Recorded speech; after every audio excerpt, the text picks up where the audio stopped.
Yes, my dear friend, welcome back to the channel. Very good morning to you wherever you are around the globe, on the continent of Africa, in Europe, in America, in Canada, Australia, or right here in Southeast Asia. Ladies and gentlemen, it ended 1-0. 1-0. This is my post-match reaction. Yes. How did you see the game last night?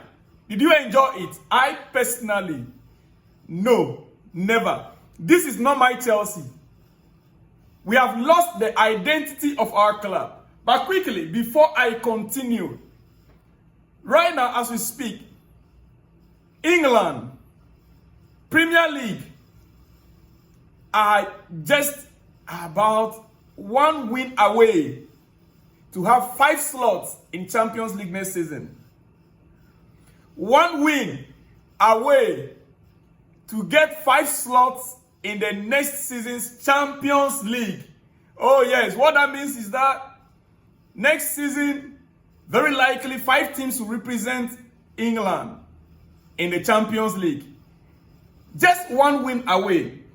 Chelsea winning its next game. If Chelsea should win the next game, be it away or home, against Conference League opponents, or Aston Villa winning their next game away or home in the same Champions League, or Manchester United winning their next game in the Europa League, and even Tottenham.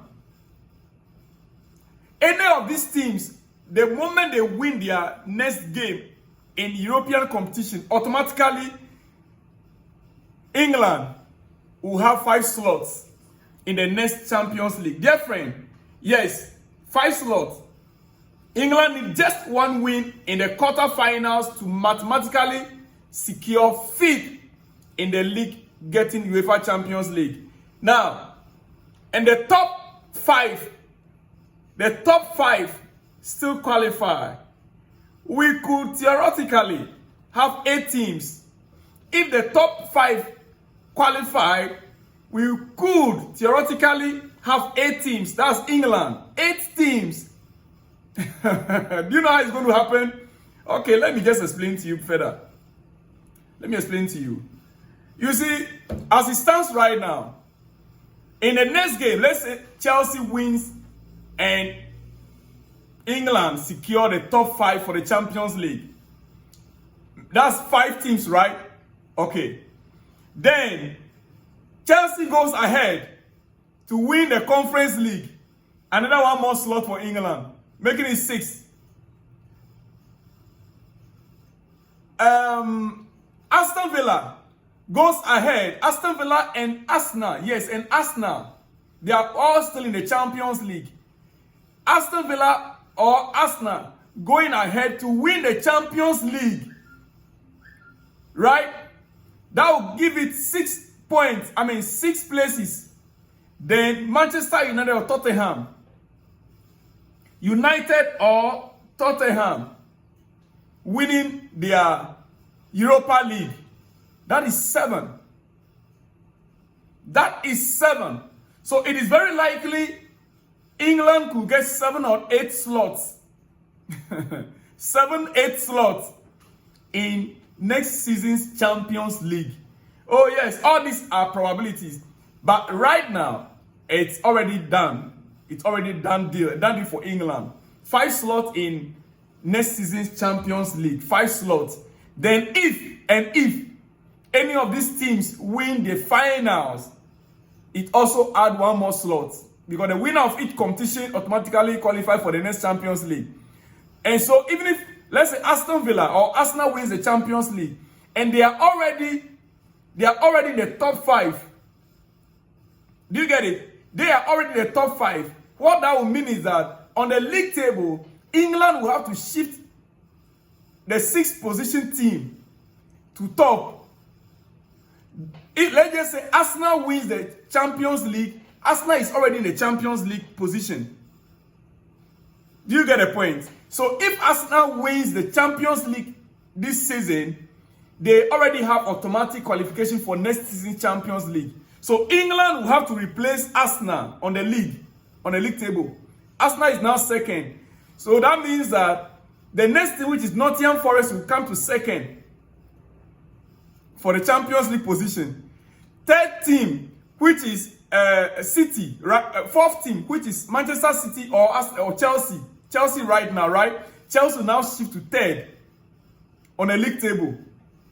Then, do you get a point there? So it means that the sixth team that is supposed to play in the Europa League will join to play in the Champions League, meaning that England very likely to have 8 teams in next season's Champions League if Arsenal or Aston Villa wins the Champions League, or Tottenham or Manchester United should win the Europa League, and Chelsea winning the Conference League.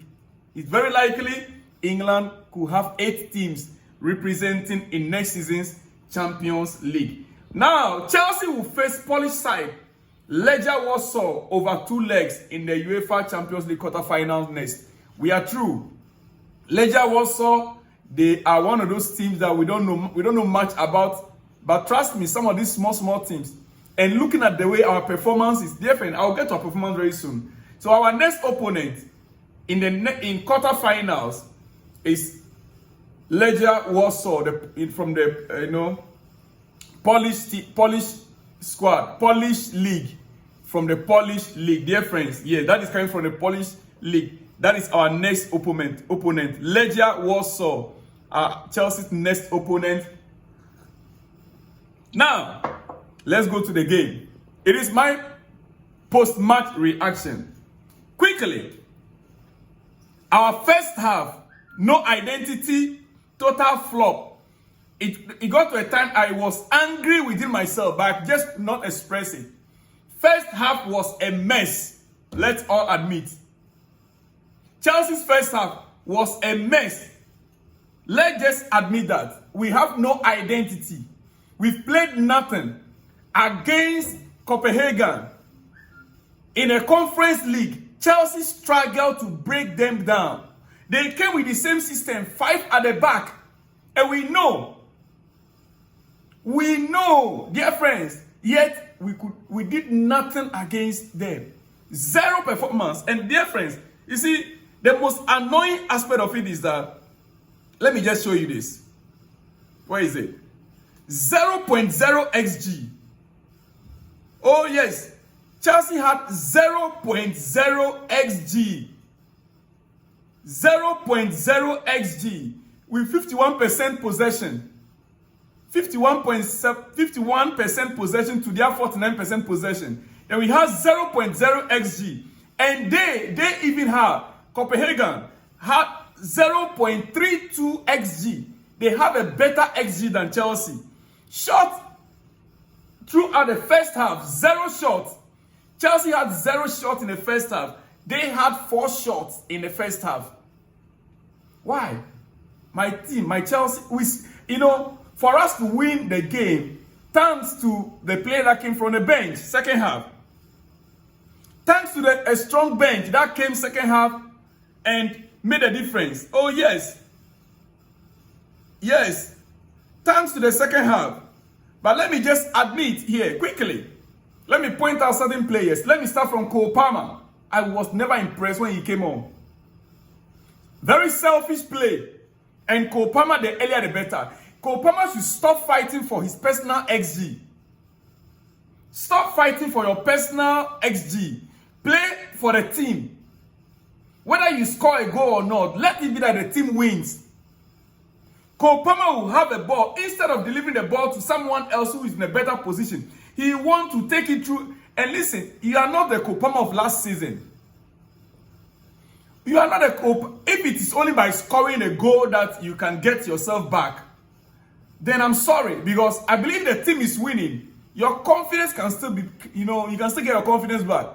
So Cole Palmer fighting for his personal XG in every game is not helping the team. He came on as a substitute. When he gets the ball, he takes defenders on. I like the way he tries to drive the ball forward. That is what Chelsea is lacking. There's no player in the team that drives the ball forward. He wants to move forward the ball. But when it's time to shoot, don't try to shoot when you are blocked by 3 players. Pass the ball to your teammates. 2, Kenyan Kenyan Dewsbury Hall, he is not a Chelsea standard. Yes, he scored a goal for us. The only goal of the match he scored. I agree. But tell me, in exception of that goal, what else did he do? That goal was just a moment of brilliance. That is what, for me, that is what we want to be seeing in every game. Our players, driving the ball. The little, that moment he drove the ball in, he nearly felt that he was still standing on his feet and he drove within the area. That instance, any defender that will try anything, he'll be on the floor. He nearly fell actually, but he still drove on. And then he shoot. Perfect strike. Perfect strike. Apart from that moment, that brilliant moment, I didn't see much of him throughout the game. So for me, Kenyan, unless this goal that he scored will bring him up, otherwise, no. Chelsea, we deserve better.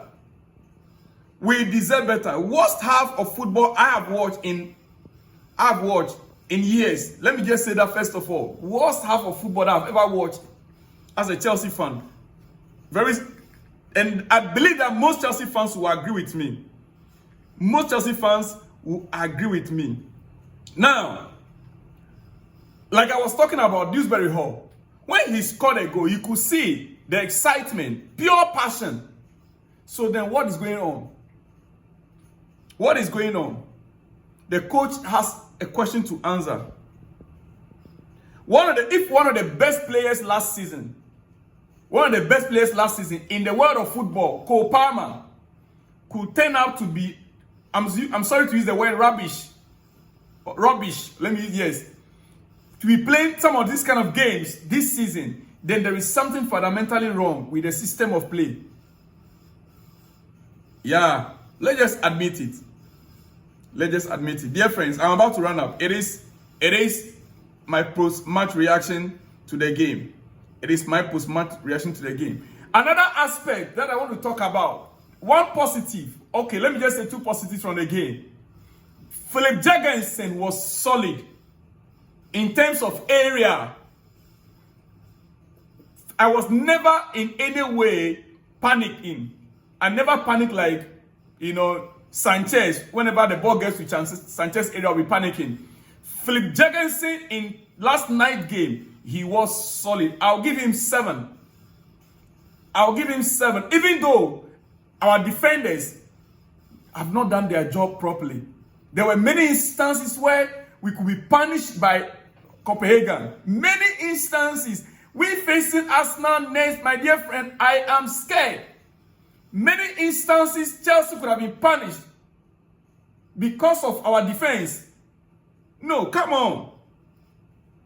I'll be back with more analysis on this later. But I think Philip Jorgensen was a standout player. Philip Jorgensen and Moise Caicedo, as always, Caicedo, especially in the second half. Yes. Then also, dear friend, before I go finally, Tariq George, the young man. Tariq George impressed me. He impressed me. He is growing a lot this season. He just needs to work more on his decision making. He impressed me. If not for the right back of Copenhagen, the guy was tough on Tariq. The guy was tough on him. But I think he impressed me so much, and kudos to Tariq George. He's doing amazingly well. He is doing amazingly well in the Chelsea shirt. A young man. Dear friends, it is your breakfast. I'm happy. We are true. At least we are true. We are able to scrub ourselves through. That is what big football teams does. No matter the performance, no matter how bad their performances are, when it comes to getting the point, that is the most important in cup competitions. Scrap it through, get the point, the necessary point that you need, and you move on. With that, with the confidence we are building up, maybe, I'm hoping that after the international, our next game is against Arsenal, and after the international break, we will have Noni Madueke and Nicola Jackson back. I hope things will change then. But quickly, 3 clean sheets and 4 wins in our last 4 matches. 3 clean sheets in 4 wins in our last 4 matches. Now we have the last effort on Sunday before going on the international break. The last one against Arsenal on Sunday before the international break. Then, after the break, I'm hoping Nicola Jackson and Noni Madueke will be back for the final sprint of the season. The final sprint of the season, which are going to be playing about 13, 14 matches more. In the Premier League, 10 matches. Then in the Conference League, 4 games. Yeah, about 4 games. Then the season will be over. But ladies and gentlemen, just look at this man on your screen, this old man on your screen. Just look at this old man on your screen. Finally, Raheem Sterling has finally delivered for Arsenal. Man of the match performance for Raheem Sterling. In how many years? When was the last time you heard Raheem Sterling played 90 minutes of football? In fact, playing even 45 minutes of football. Talk less of winning man of the match. Raheem Sterling, man of the match performance for Arsenal. And hey, their next opponent, Real Madrid. I hope he knows. I hope he knows. And he said this, Raheem Sterling, after the man of the match award, he said, I still believe within myself that I have still got a lot to play here. I've still got a lot to play here. I hope you also know, you are aware that your next opponent is Real Madrid. I hope you know and you are aware. So get yourself ready. Ladies and gentlemen, on that note, well, it ended 1-0 in favor of Chelsea, 3-1 on aggregate. Chelsea are through to the next stage of the Conference League. I'll see you guys in the next one when you see me. Shalom and peace.